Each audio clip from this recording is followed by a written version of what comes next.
Are you having problems that your Zora app is not working and you want to be able to fix this? Well, then this video is going to be perfect for you, because in this video, I'm going to show you a step-by-step guide on exactly how I was able to fix it myself. So firstly, what I did is that I closed my Zora app and instead I went into the settings app on my phone. So I just went into the settings app and I'm just going to go back to the home page here. So just a second, you should now be taken here, as you can see.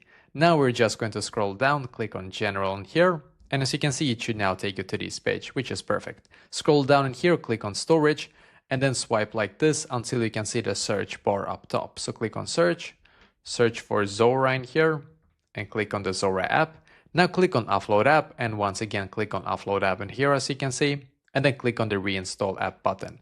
Now just simply wait for your Zora app to completely update to its latest version, because by doing this you're going to make sure you have the latest version available on Zora, and it's going to fix all the bugs that was in the previous one. So I did this and then I went back into the app and now it actually works for me, so I hope that this will be able to fix it for you as well.